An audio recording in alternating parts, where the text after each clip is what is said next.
Hey there, Dallas-Fort Worth. In this month's real estate market update, we are talking about how CPI data is making life a little difficult right now. I will let you know if my market predictions from last month are coming true, and we will talk about where investors are going and the buyer pool that is most at risk. And of course, we will take a look at the actual sales data from January to see how the DFW market performed and where it might be headed. And be sure to stay to the end because I also go over the 9 markets of DFW that saw 20% or greater year-over-year median price growth. Yes, 20%. So let's get to it. While the CPI 12-month growth of 3.1% in January was down from the 3.4% we saw in December, it was higher than the projected gain of 2.9%. And this teeny tiny difference made a big impact. If you recall, at the very end of December, rates went down quite a bit to 6.65% when the markets thought the Fed would start decreasing the federal funds rate at the beginning of this year. Because if you follow my channel, you will know that the mortgage markets react in advance of what they think will happen in the near future. And the Fed gives out these little signals that indicate where they might move. And the really smart people in the room read those signals to mean that rate cuts could come at the first part of 2024. Well, that never happened because the economy has not slowed down as much as the Fed needs for them to feel comfortable dropping the federal funds rate. Our employment is still too high, and our inflation is not cooling off fast enough. So this means that mortgage rates have gone up a bit, and much to my dismay, and against my prediction of us being done with 7% mortgage rates, well, they did indeed go over 7%. And that's where they are at the recording of this video. Yeah, they're averaging 7.14%. Boo. But here is the glass half full perspective on this. CPI data was still down. So this is actually really good news because it's telling the Fed that rates where they are working to throttle inflation. There's no need to increase them. But since inflation is not moving down as fast as the Fed wants, they're going to keep the federal funds rate where it is for a little while. Now, last month, I did something a little bold. I made predictions. Well, okay, I guess I do make predictions all the time in these videos, but those are generally pretty broad in scope. But last month, I decided to get more precise with some actual numbers. So let's go back to what I said last month. Roll that beautiful bean footage. Okay, so we still haven't answered the question, will this year be better? It looks like it. And by my calculation, we could see a 10% growth in sales in January alone. Now, if I use that same percentage and apply it to the number of pending sales we had in December of 23, which was 6,908 pending sales, that means we could see 6,441 sales in January. Well, there you have it. For our MLS in January, we had 6,361 sales, which was a 9.8% year-over-year increase. So, pretty close prediction. Now, if I apply the same logic for predicting if the market will be up or down in February and use that same closing rate formula that worked so well last month, then we will actually show that February will have a different year-over-year trajectory than January did. And that's because our pending data is down year-over-year. The model shows that we will have an estimated 7,264 sales in February, which will put us 914 sales under last year, resulting in an 11% decline. So why the change in momentum? Well, I think a lot of it has to do with the fact that rates started going back up in January. And based on recent news, I think we could continue to see that pullback of buyers over the next couple of months. Now, I still believe that buyer fatigue exists that I talked about in the last market update video.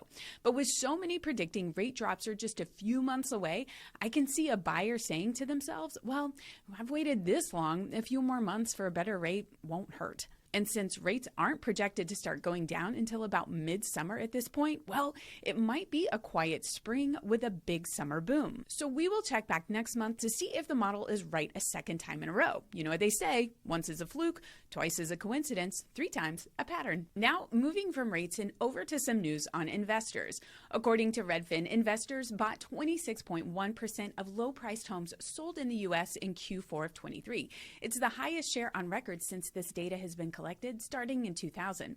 Overall investor purchases have declined due to high interest rates and high home prices coupled with a slowing rental market. But at the end of last year, investors still accounted for about 1 of every 5 home sales. In DFW, homes listed for less than $300,000 are not flying off the market. We still have 2.9 months of inventory for homes at $300,000 and below, so investors aren't crowding out this market just yet. All right, now it is time for the market numbers, where we see how the DFW real estate market actually performed in January. The median sales price was $360,500, and that was a 2.8% increase from a year ago. An interesting way to look at this data point is that if you purchased your home in January of last year, well, based on the median price appreciation, that is about a 2.8% gain for you. And that number surprised me because I have actually seen some markets with some much larger year-over-year increases. And as I tend to do when something seems a little interesting to me, I start to go down a bit of a rabbit hole and always find some other interesting data points. So I found myself looking at the major submarkets of DFW to see where we've actually seen some of the highest median year-over-year increases in the sales price. And you will not believe what I found, at least I didn't. We actually had 9 major markets where there was a 20% or more median year-over-year price increase. In 9th place was Sherman with a year-over-year median sales price increase of 20.8% at $294,450. 8th place was Gainesville, coming in at a 21% increase for a median sales price of $242,000. 7th place was Cedar Hill at 22.7% with a median sales price of $337,500. 6th place was North Richland Hills at a 23.2% increase for a median sales price of $427,000. 5th and 4th places were actually tied with the city of Keller and the city of Aledo, growing 25.5% in the median year-over-year sales price. And that put Keller at a price of $615,000 and Aledo at a price of $630,000. Now, 3rd place was Flower Mound with a 27.7% increase to a median sales price of $709,000. 2nd place was Weatherford with a 29.6% increase to a median sales price of $460,000.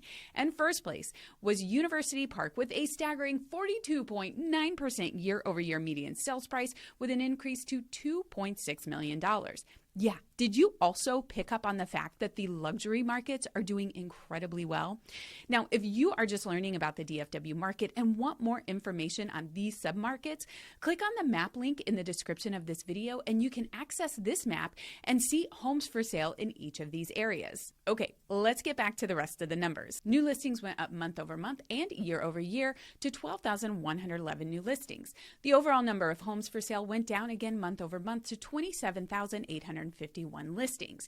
Now, we did have an uptick for closed sales in January when we look at year-over-year data, and we were up 9.8% in closed sales to 6,361 sales. Our months of inventory dropped month over month, and we now have 3 months of inventory. Year over year, however, we had an 11.1% increase. Now, the median time on market before going under contract is up to 41 days, and this has been steadily creeping up every month since June of last year. Our median sales price per square foot for DFW is up 2.2% from last year and is currently sitting at $187 a square foot. The median amount homes are selling for as a percentage of the original asking price is at 96%. Our pending sales are up month over month, but down 6.3% year over year to 8,497 pending sales. The takeaway, sellers, hold on just a little longer. I know demand is not turning around as fast as you would like for it to, but I really do think things will start changing this summer. Buyers, hold on just a little bit longer. I know rates aren't turning around as fast as you would like for them to, but I really do think things will start turning around this summer. Hey there, if we have not met yet, I am Jennifer Shannon. I'm a realtor and broker associate with Keller Williams. If you are looking to buy or sell a house anywhere in the DFW Metroplex, my team and I want to be your real estate resource of choice. So if you are looking for a guide or for someone to help you with the process, or if you think you might have any real estate needs in 2024, we can help. Simply reach out by phone or text to 214-803-4444 or start with an email to me at jshannon@kw.com. Well, Dallas-Fort Worth, that is all I have for this month's update.